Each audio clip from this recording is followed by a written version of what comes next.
Hello there.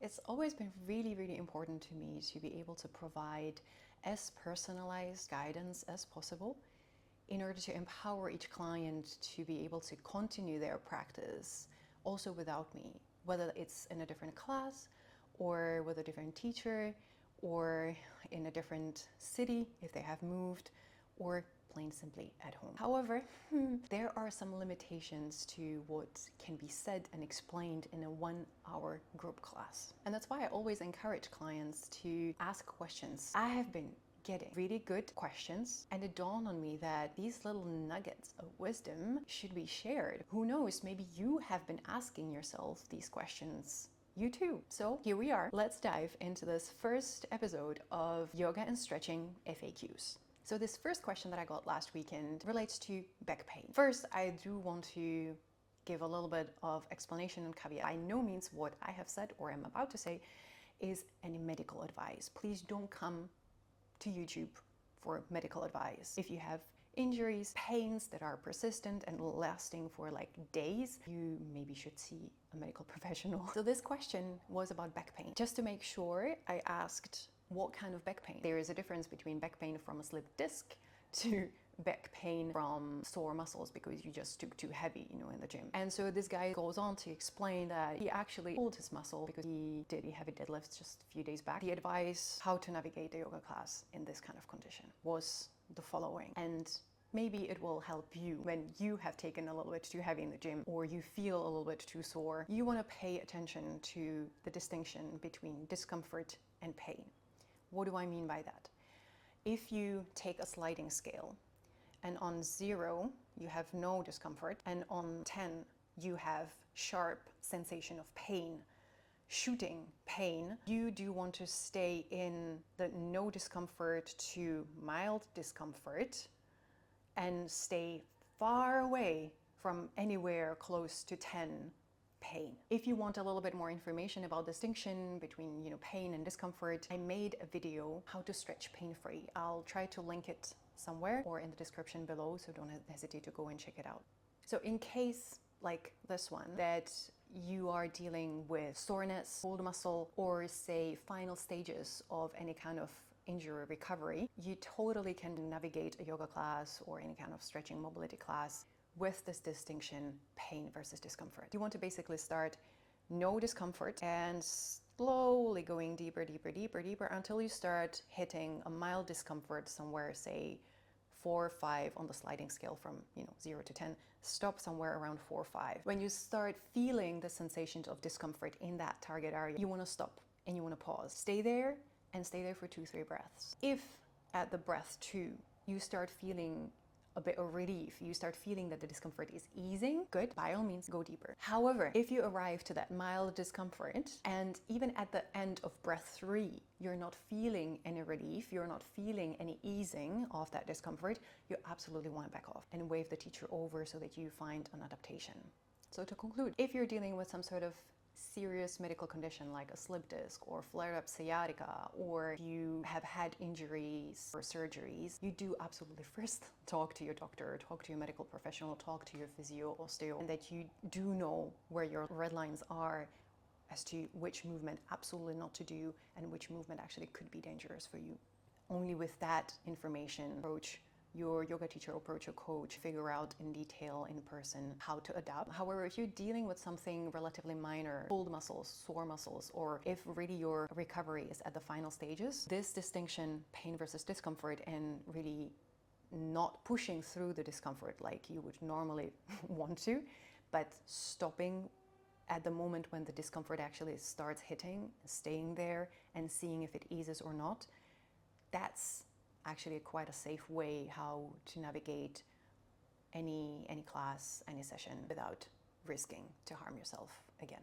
Next, second question. I'm new to yoga. How often should I practice? Brilliant question, because there's no one right answer. There's no one answer that fits all situations. The answer will most likely depend on the following 3 factors, speaking from experience.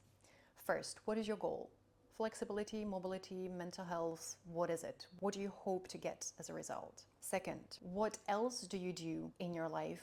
Do you do any other activities? Do you do any other sports? How often?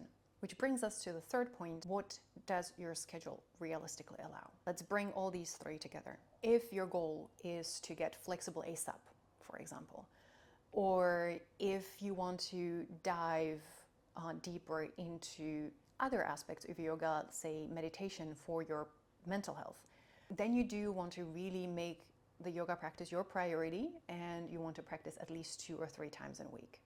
That will be roughly the recommendation.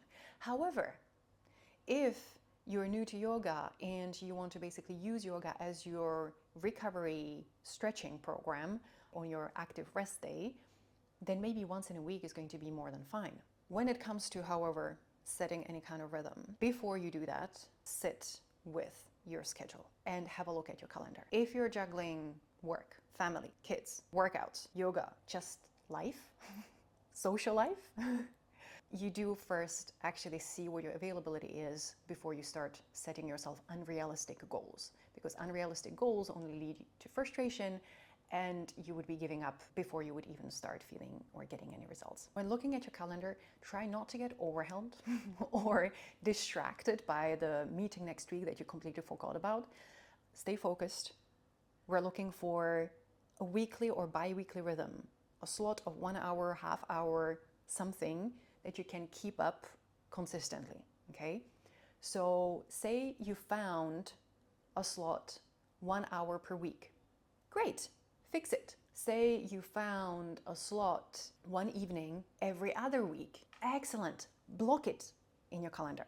Say that you found that you have 20-ish minutes twice a week after your workout. Oh, brilliant, fix it.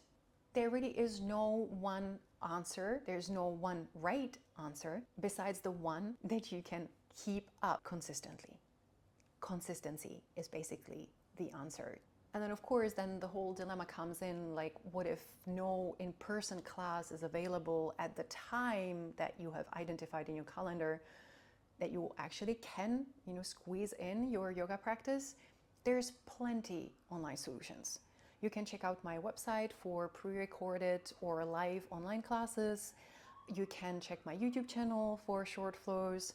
You can literally type into YouTube 20 minutes gentle yoga and you're going to get zillions of options and zillions of videos. If you go for that, I do recommend trying not to scroll through all the options and choosing like the one that looks good. Go either for the first one or the first one that kind of like jumps in your eyes, that kind of like speaks to you. Or there's one channel that I can recommend with clear conscience, and that's Yoga with Adrienne. And she has a massive videotheque of amazing and really nice classes. So there are plenty of solutions also in case in person is really not suitable for you, for your schedule.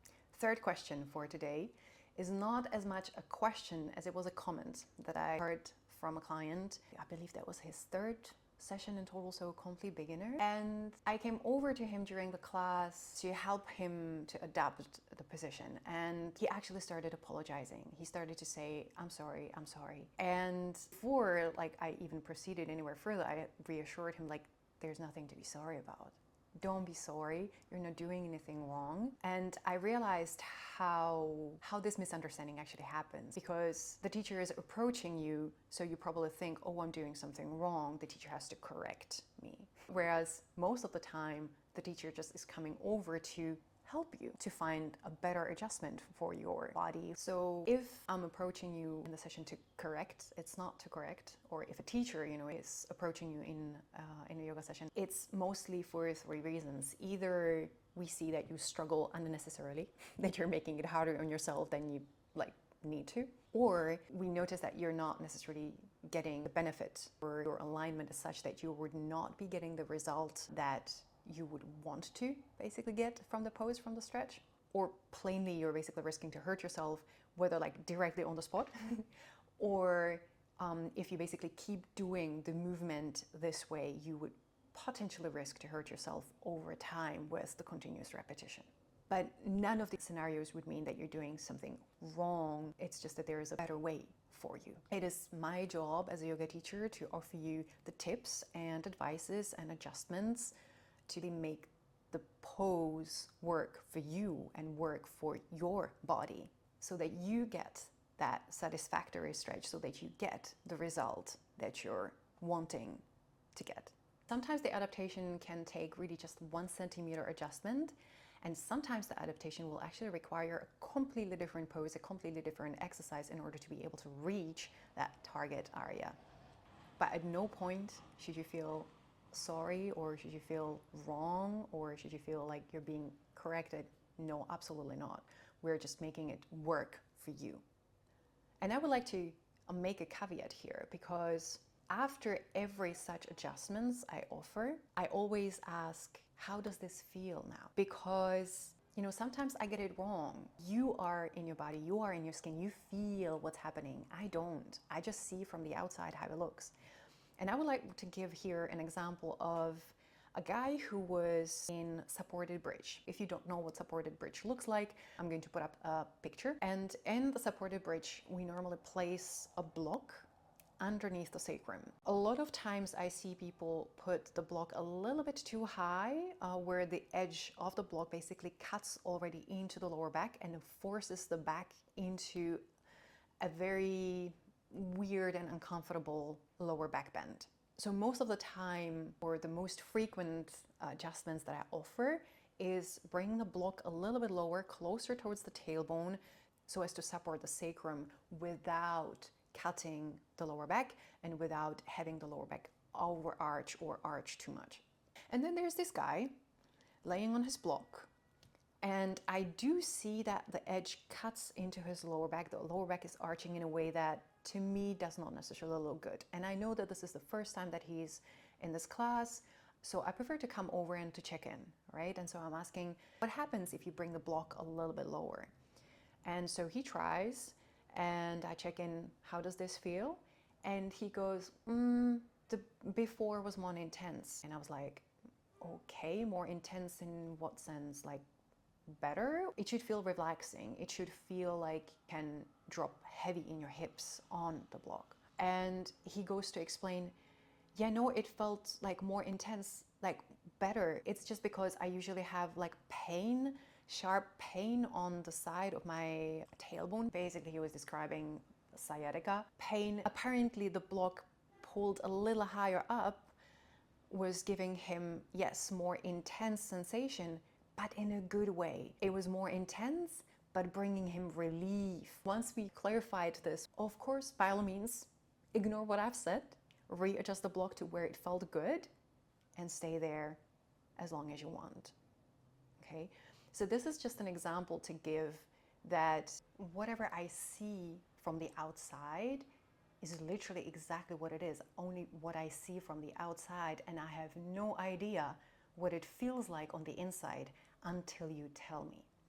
So please don't hesitate whenever me or your teacher suggests and offers you an adjustment and modification, correction. Check in with yourself. How does it feel on the inside? If it feels better, if it feels more rewarding, by all means, great, use it.